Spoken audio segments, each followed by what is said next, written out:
इस विषय में ज्यादा आपको रुचि रहता था?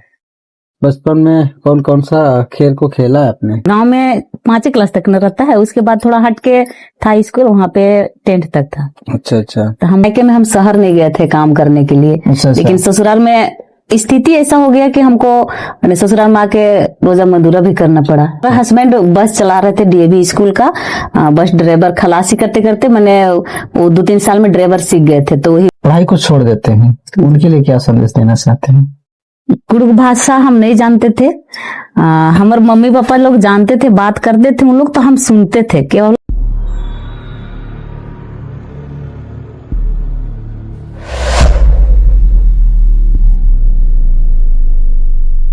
जोहार, बिरसा पॉडकास्ट में आप सबों का स्वागत है।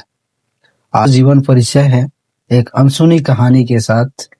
आप सबों को भी रूबरू करवाएंगे एक नए मेहमान। हालांकि आज इस चैनल की किन्हीं परिचय के मोहताज नहीं है।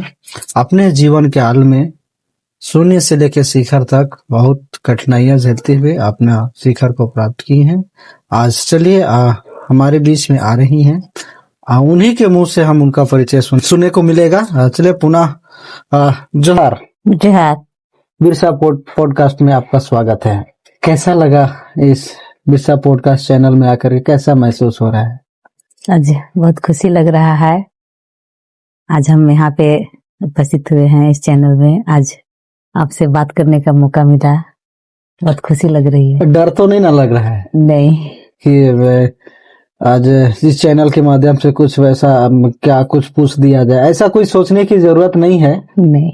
तो आज दर्शकों को आप जानना चाहते हैं, दर्शक, आपका जो जीवन काल रहा है आज तक का, शून्य से लेकर शिखर तक, आप बहुत सारे संस्थाएं में जुड़ करके काम कर रहे हैं। क्या क्या आपने काम किया? सबसे पहले आप अपना परिचय दीजिए। सभी को जोहार।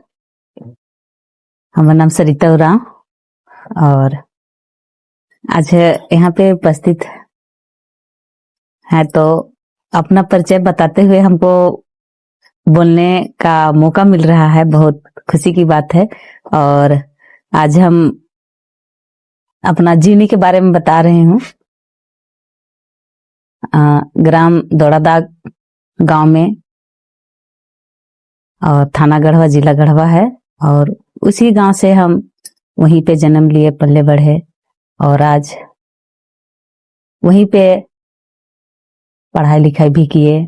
पढ़ने लिखने समय भी बहुत थोड़ा सा दुख कष्ट हो रहा था, फिर भी उस सब कष्ट को झेलते हुए। जैसे कि कैसा कष्ट? जैसे हम लोग जब पढ़ने जाते थे, छोटा छोटा में जाते थे, हम लोग के ना पास बैग रहता था, ना चप्पल रहता था। हम लोग ऐसे ही चल जाते थे।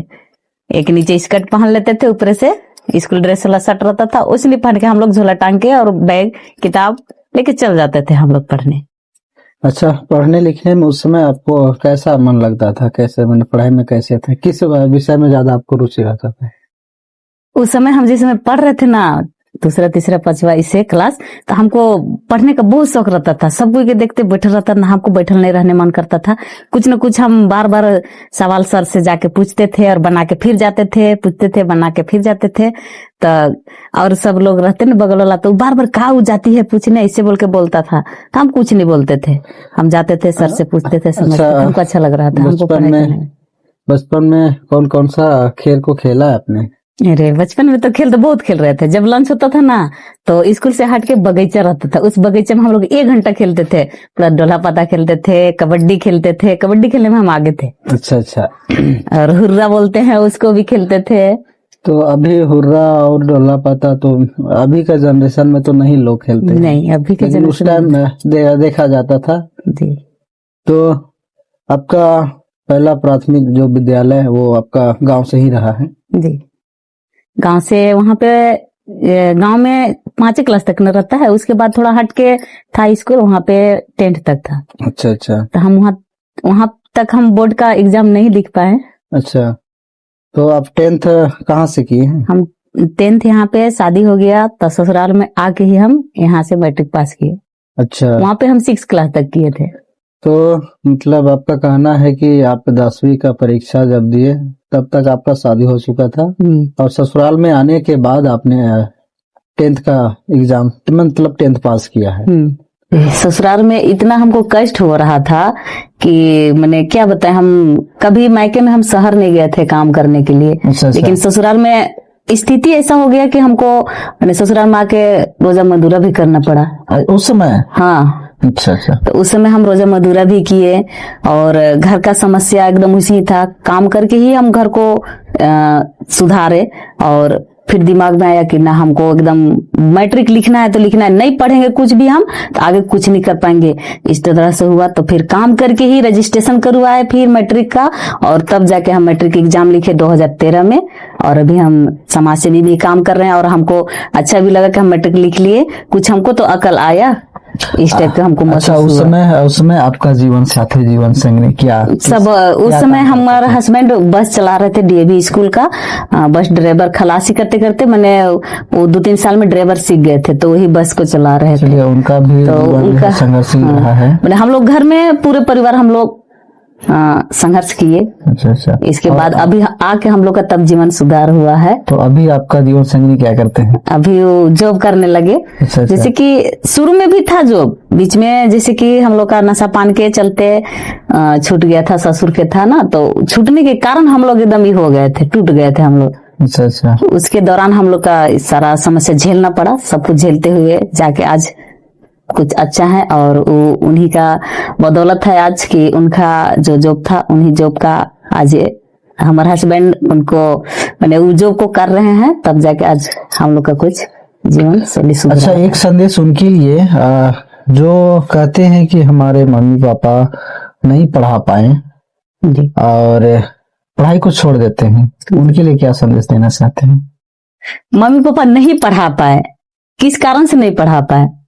बहुत सारे कारण होते जी। हैं, आर्थिक का समस्या है या आर्थिक का समस्या से भी नहीं पढ़ा पाते हैं बच्चा लोग के, और शिक्षा जो नहीं पढ़े लिखे हैं तो उन लोग का पता ही नहीं चलता है मेरा बच्चा पढ़े कि ना पढ़े, तो उसके कारण भी नहीं पढ़ा पाते हैं। और रहा जो कि जो नशा पान हो जाता है ना, तो अगर जिनका नशा पान का आदत है वो नशा में ही डूबे रहते हैं, उनको पता ही नहीं रहता मेरा बच्चा पढ़े ना पढ़े, उनको कोई अथिया नहीं रहता है, उसका कारण भी बच्चा लोग शिक्षा नहीं प्राप्त कर पाते हैं। बच्चों के लिए क्या कहना चाहेंगे आप?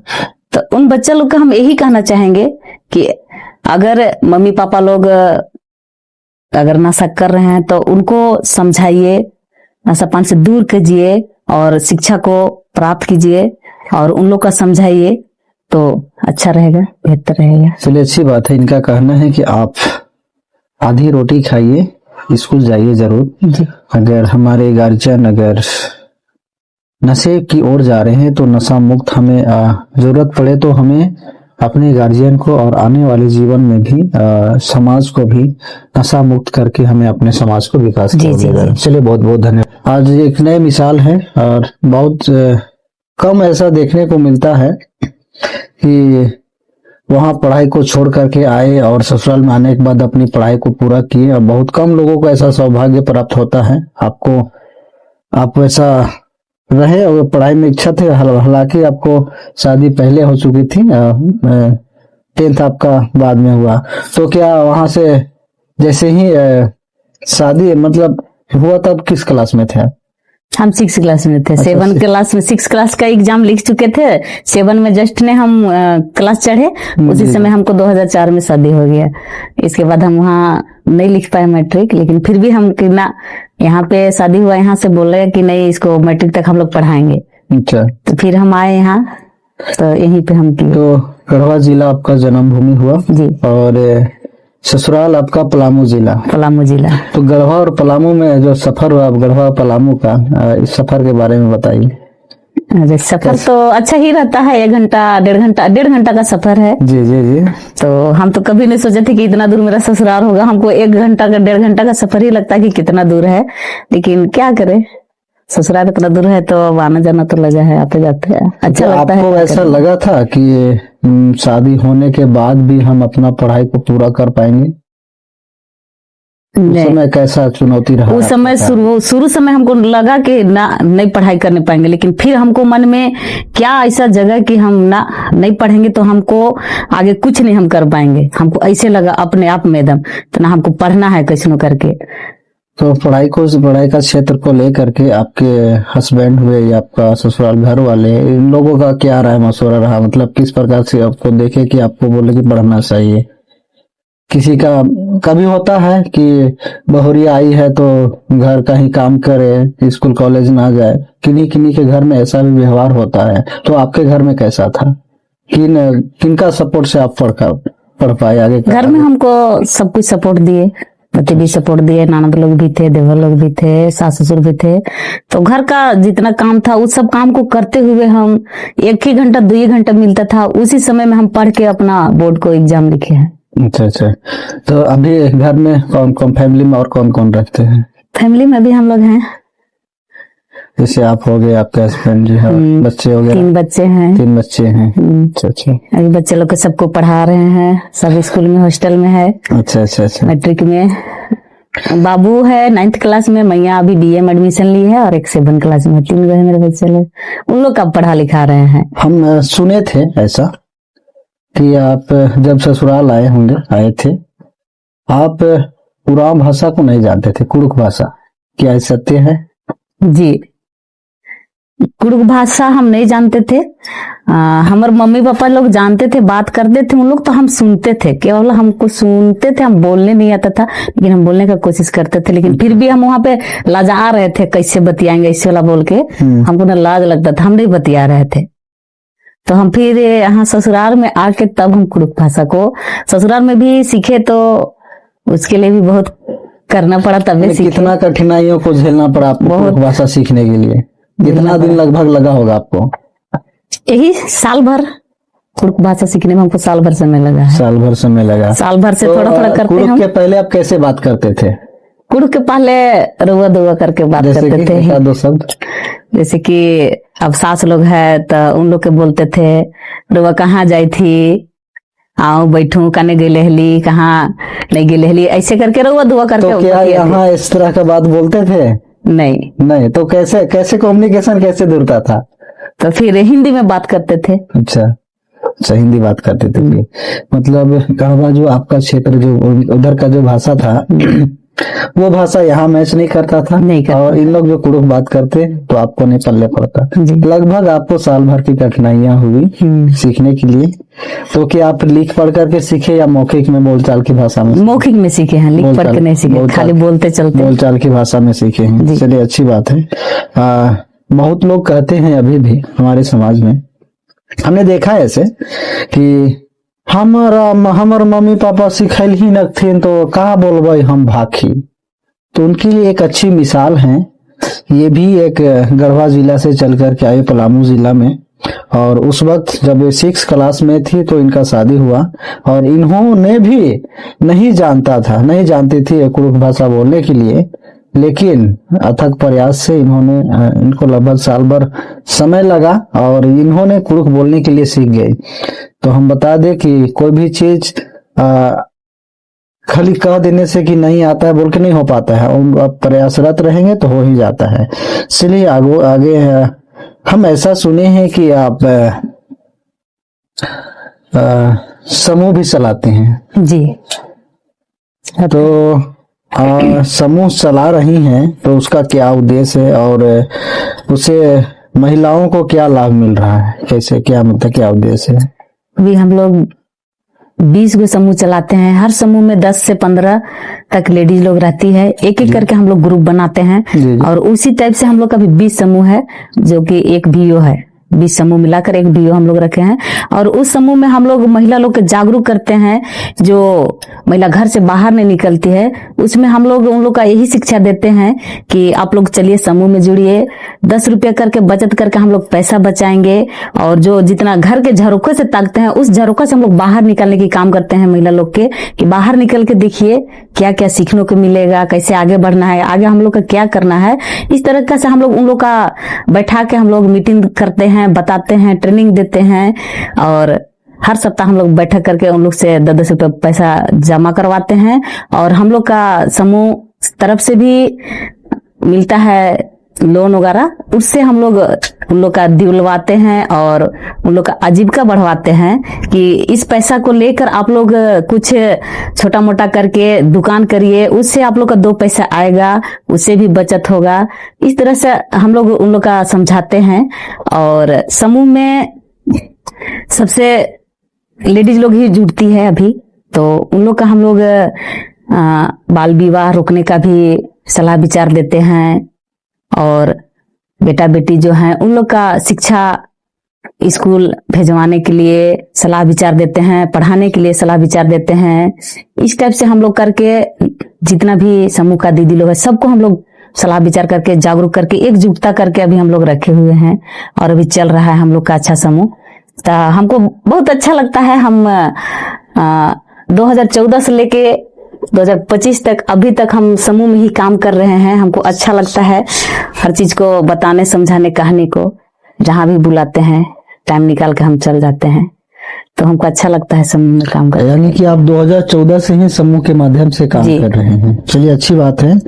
14 से लेके अभी 2025 चल रहे, लगभग 11 साल होने को है। और आप महिलाओं को सशक्त बनाने के लिए, आत्मनिर्भर बनाने के लिए महिलाओं को एक समूह बना करके आपने उसको विकास की ओर ले जाने के लिए, आत्मनिर्भर बनाने के लिए और इसके लिए काम कर रहे हैं। और जो लोग अभी तक समूह में नहीं जुड़ पाई हैं उसके लिए क्या संदेश देना चाहेंगे? उन लोगों को भी बताते हैं, ऐसा नहीं जो लोग अभी हमारे चैनल को देखेंगे, जो माताएं बहनें हैं, उनके लिए क्या संदेश है जो लोग नहीं जुड़ पाए हैं आज तक? उन लोग को भी बोलेंगे कि अगर देखिए आज हम लोग का इतना अच्छा है तो आप लोग भी जितना भी बेटी बहू लोग हैं उन लोग को कम से कम साथ दीजिए, अच्छा शिक्षा दीजिए। कैसे कि घर का माँ लोग ही बेटी बहू को अच्छा सीख देती है, तो हम लोग उन लोग को भी बताते हैं कि आप लोग सपोर्ट दीजिए, किसी को ऐसे वैसे नहीं बोल के अच्छा सीख दीजिए ताकि आपका बेटी बहू का नाम आगे तक बढ़े। ऐसे बोल के उन लोग को भी हम लोग सलाह विचार देते हैं जो घर में बैठी रहती है।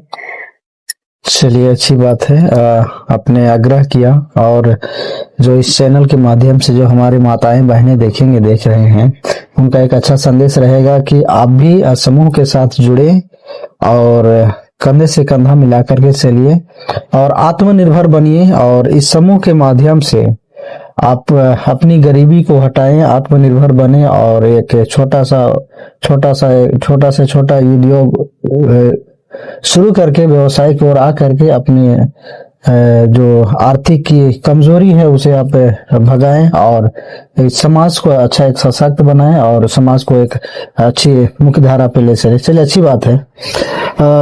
हमारे बीच में आज बैठे हैं सरिता जी, हमारे अधिकृत सरना समाज जिला के पलामू के जिला उपाध्यक्ष भी हैं, अभी कार्यरत हैं। या कब आपको पदभार मिला था? लगभग हम जानना चाह रहे हैं ऐसे। अच्छा, सरना समाज में जब आप आए, लगभग कब आए होंगे? कब से जुड़ करके काम कर रहे हैं? सरना समाज में 2008-9 से स्टार्टिंग किए थे और अभी जिला का जो प्रभारी मिली है ये करीब 2017 में दिसंबर 17 में लगभग मिली थी, हमें भी समय से याद है जी। तो 2008-9 से आप समाज की ओर आकर्षित हुए हैं जी। शादी लगभग आपका कौन से ईस्वी में हुआ था? 2004 में शादी हुआ, यानी कि 4 साल के बाद आप सामाजिक क्षेत्र में समाज के साथ जुड़ करके काम करना चालू करें। चलिए बहुत सौभाग्य की बात है, आपको अधिकृत सरना समाज में समूह के साथ साथ सरना समाज को एक चटाई में बैठा करके एक कड़ी में जोड़ करके चलने का काम किया है आपने। 2017 से आपको पदभार मिला है जी। क्या काम किए इसमें आप, मैंने किस प्रकार से काम कर रहे हैं, कैसे मेंटेन करते हैं उधर सरना समाज? जैसे कि सरना समाज हम लोग का अगर मानते हैं कहीं मीटिंग है तो वहां पे 10 बजे जाना है, तो घर का काम रटपट करके निकल जाते हैं। अगर हमारा समूह का मीटिंग भी उसी दिन देखना है तो मीटिंग को हम सुबह सबको सूचना कर देते हैं कि नहीं आज हमको कहीं जाना है, से जल्दी बैठक करके इसको खत्म कीजिए, इसके बाद हम जाएंगे, ऐसे करके सूचना दे देते हैं। इसके बाद उस काम को निपटा के फिर जो जिला का जो मीटिंग वगैरह है या तो कहीं प्रोग्राम है उस जगह हम उपस्थित हो जाते हैं। सरना समाज के माध्यम से जो आपको पदभार मिला है, उपाध्यक्ष का पद है, वरीय अधिकारी हैं आप, समाज के लिए अच्छा काम कर रहे हैं कि 2017 में आपको सिलेक्शन मिला है। तो क्या आपको पद मिला उसके बाद काम करना चालू किए हैं या आपका काम को देख करके आपको पद दिया गया? नहीं, हम पद में नहीं थे, उससे पहले से ही हम समाज के सरना समाज के लिए काम कर रहे थे। अच्छा, चलिए, हमको तो पता भी नहीं था कि हमको पदाधिकारी भी चुनेंगे। चलिए, अच्छी बात है। आज समाज को विकास की ओर ले जाने के लिए मुख्य धारा अपनी भाषा, संस्कृति, अपनी सभ्यता को बचाने के लिए अपने काम कर रहे हैं सरना समाज के माध्यम से, और वो काम कार्य को देखते हुए आपको पदभार मिला कि आप जिला का उपाध्यक्ष वरीय अधिकारी हैं। और क्या क्या कार्य कर रहे हैं समाज को आगे तक ले जाने के लिए? अभी सरना समाज के लिए हम लोग शिक्षा, भाषा, जो प्राकृतिक के हम लोग पूजा पाठ करते हैं, सांस्कृतिक भाषा है, सभ्यता है, उसको हम उसी पे हम लोग काम कर रहे हैं अभी, और उसी को आगे बढ़ा रहे हैं ताकि हम लोग का जो समाज है सरना समाज हम लोग का जागरूक हुए शिक्षा से भी। और ये हम लोग का भाषा है, जो भाषा हम लोग लुप्त होते जा रहा है, उस भाषा को हम लोग बचाए रखने के लिए, जागरूक होने के लिए, सीखने के लिए हम लोग दिन रात एक करके मेहनत कर रहे हैं कि हम लोग का जो भाषा सांस्कृतिक है, जो धर्म है, जो हम लोग का धरोहर है, उसको बचाए रखने के लिए जितना भी है हम लोग का, उन लोग का सबको हम लोग मंच के माध्यम से, मीटिंग के माध्यम से हम लोग बताते हैं और सिखाते हैं। चलिए, अच्छी बात है। आने वाली जनरेशन, युवा पीढ़ी, जो अभी नई जनरेशन जो आने वाली है, जो आ रही है, संस्कृति को देखते हुए हम ऐसा मानते हैं कि धीरे धीरे डिजिटल युग में आके हमारे जो संस्कृति है, जो मूल संस्कृति है, उसे कहीं ना कहीं लोग उससे कोसों दूर होते जा रहे हैं।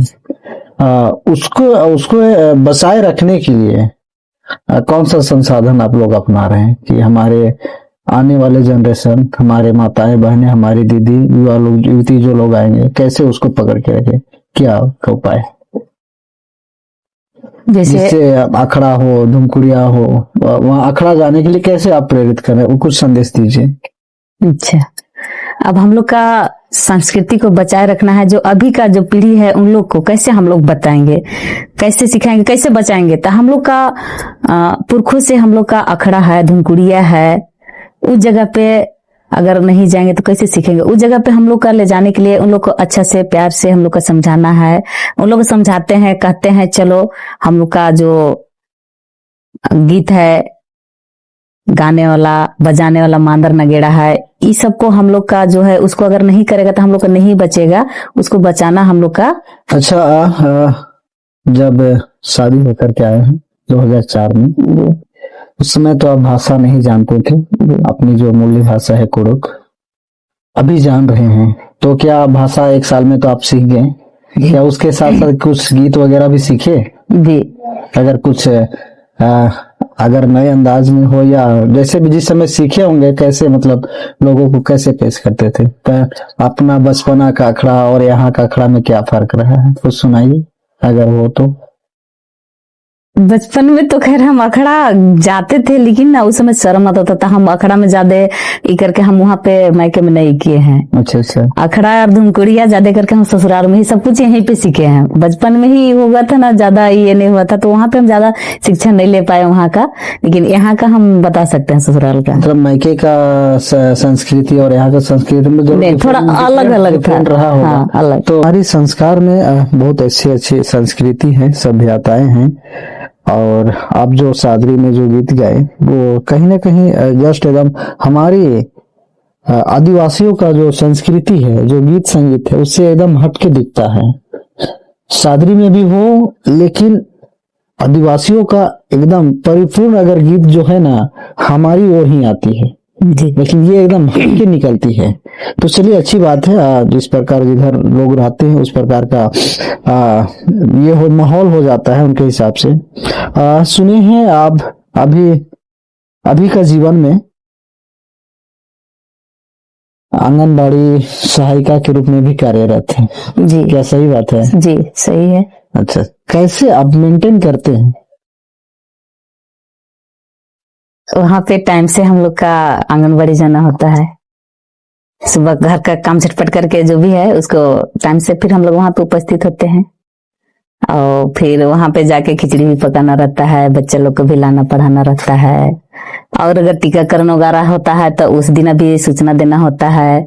और वहाँ पे आती है बहुत सारा दीदी लोग, तो उन लोग का हम लोग बताते हैं टीकाकरण के बारे में, जागरूक अच्छा, करते हैं कि बच्चे लोग के समय समय पर टीका दिलवाना है, नहीं दिलवाइएगा तो आगे चल के खसरा हो जाता है, बहुत तरह की बीमारी होने लगता है, तो जी। इसलिए हम लोग बताते हैं उन लोग को। अच्छा, अभी सहायिका के रूप में जो काम कर रहे हैं, ये काम करते हुए सबसे अच्छा काम आपको कौन लगा? मतलब ये सबसे अच्छा क्या लगता है? सबसे अच्छा हमको सामाजिक में ही लगता है। चलिए अच्छी बात है। समाज में आना जाना, बैठना, बताना, सिखाना, सुनना, सीखना अच्छा लगता है हमको। चलिए अच्छी बात है। वो तो खैर है ही। और ये था जैसे कि अभी सहायिका के रूप में काम कर रहे हैं, उस विभाग में और सबसे अच्छा काम क्या लगता है आपको? जो अभी बोले टीकाकरण में बताना है, ये भी एक समाज के स्तर ही काम होता है, जी तो समाज का ही विकास होता है इससे भी। जी। तो उसमें सबसे अच्छा आपको क्या लगता है? उसमें अच्छा जैसे नहीं हुआ, खाना पकाना हुआ, बच्चों लोग का हुआ, टीकाकरण करना, ये सब में सबसे बेस्ट आपको कौन अच्छा लगता है? करना तो हम ही लोग के रहता है, वो अलग चीज लेकिन है। बेस्ट मैंने क्या बताएं। जैसे कि नहीं होता है, अभी हम शिक्षा संस्थान के लिए जाएंगे स्कूल, तो छह सब्जेक्ट होती हैं। 6 सब्जेक्ट में एगो को नहीं होता ये मेरा विषय फेवरेट है, ये हमको बहुत अच्छा लगता है, उस टाइप का। उस टाइप का हमको टीकाकरण देना अच्छा लगता है। चलिए बहुत अच्छी बात है। तो टीकाकरण लेना आप लोग भी ना भूले, जो भी बच्चों लोग का टीका समय पे आता है समय पे दिलवाए, ताकि हमारा बच्चा सब लोग ठीक ठाक से रहे। और आप आदिवासी समाज की महिलाओं को आप क्या, मतलब अभी जो हमारे समाज में संस्कृति जो कोसों दूर भागते जा रहे हैं, उन लोग को, महिलाओं को क्या संदेश देना चाहते हैं? जैसे आपने बहुत सारा काम को करते हुए अपना जिंदगी जी रहे हैं, घर भी संभाल रहे हैं, सहायिका के रूप में कार्यरत भी हैं, और आप अधिकृत सना समाज का वरीय पदाधिकारी जिला उपाध्यक्ष के रूप में कार्यरत हैं अभी, और समूह 20 समूह का भी लीडर कर रहे हैं जी। और घर भी संभाल रहे हैं, बच्चे लोग भी हैं, 3 बच्चे हैं बोले, किसमें की लगता है 3 बच्चे बताए जी। और बच्चे लोगों को भी पढ़ा रहे। कैसे आप कैसे मैनेज कर लेते हैं? अभी तो सब हॉस्टल में है, बच्चा लोग के उतना छोटा में बहुत परेशानी झेले, लेकिन जब उन लोग बड़ा हो गया तब ज्यादा परेशानी नहीं है। तो बच्चा में भी हमको कम समस्या हो रहा है झेलने का, जो अभी है, जो घर का आंगनबाड़ी ये सब देखते हुए, तो इसको कहीं न कहीं एक काम मेरे से छूट ही जाता है। अगर हमको दूसरे काम में जाना है तो एक काम को हमको स्टॉप करना पड़ता है, तब उसे करके फिर हम समाज में, जो हम लोग का समाज है, उन लोग का बताने के लिए उपस्थित होना पड़ता है। जी। अगर एक ही बार में हम 4 काम नहीं कर पाएंगे तो एक काम को स्टॉप करते हैं और 2-3 काम को समटा के इसके बाद 4था काम में हाजिर हो जाते हैं। चलिए बहुत बहुत धन्यवाद। आज हमारे बीच अधिकृत सना समाज जिला के पलामू के उपाध्यक्ष महोदया श्रीमती सरिता उरांव जी उपस्थित हैं, और आज हमारे बीच में एक ही काम नहीं, बहुत सारे कामों को लेकर के भी अपना शून्य से लेकर शिखर तक के सफर के बारे में बताएं, और ये बताएं कि हम कैसे डेवलप करें, कैसे विकास करें, हम अपनी समाज को कैसे विकास की ओर ले चलें, कौन कौन परिस्थितियां से झेलना पड़ा इनको।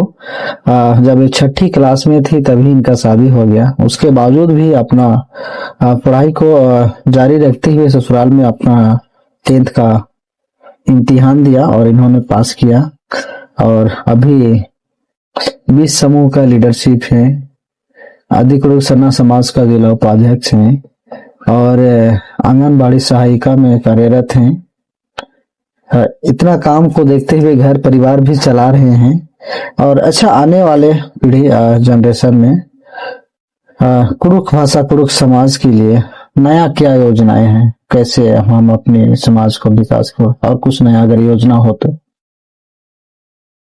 अभी हम लोग का कुरुख में कैसे हम लोग का आगे ही करे, नया योजना आना चाहिए और आ भी रहा है। कैसे कि अभी हम लोग का जनरेशन जो अभी छोटा छोटा करके युवा किशोरी ये सब जो है ना, तो इन लोग भाषा को हम लोग को छोड़ते जा रहे हैं। उन लोग का हम लोग अच्छी तरह से शिक्षा की और तरफ तो जा ही रहे हैं, शिक्षा तो प्राप्त कर ही ले रहे हैं, लेकिन जो हम लोग का जो मातृभाषा जो है ना आयन भाषा जो है वो छूटते जा रहा है। उसके लिए हम लोग ज्यादा ये करते हैं कि जो हम लोग का भाषा है उस भाषा को बोलिए, सीखिए। उसके लिए दौड़ लिखा बहुत अच्छा सा हम लोग का एक ये भाषा सिखाने का धुमकुड़िया जो है उसमें इसका भाषा को सिखाने का पढ़ाने का कार्य शुरू हुई है। कुछ अच्छा, बच्चे लोग वहां से एक संदेश अपने मायके वाले के लिए,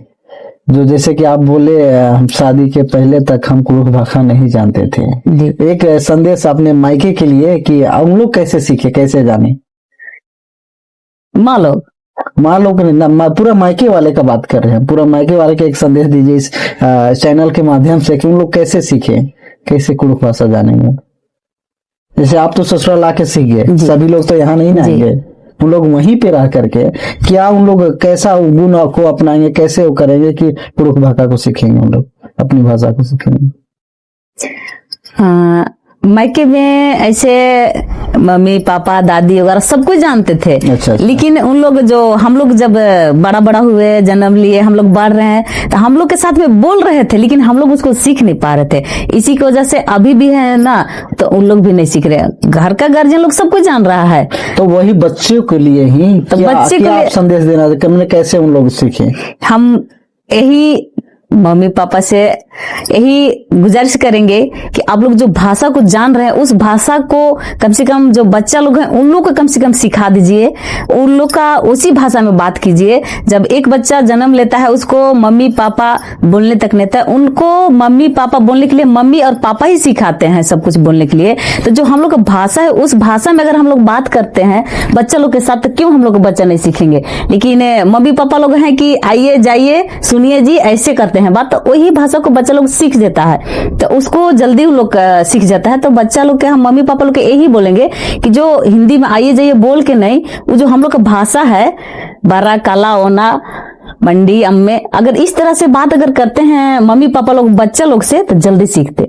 चलिए बहुत बहुत धन्यवाद। आपने कहा कि इनका कहना ये है कि आजकल की युवा पीढ़ी जो है और खास करके मम्मी पापा से, घर का गार्जियन से आग्रह की कि आप अपने बच्चों के साथ हमेशा अपनी भाषा में ही बात करें।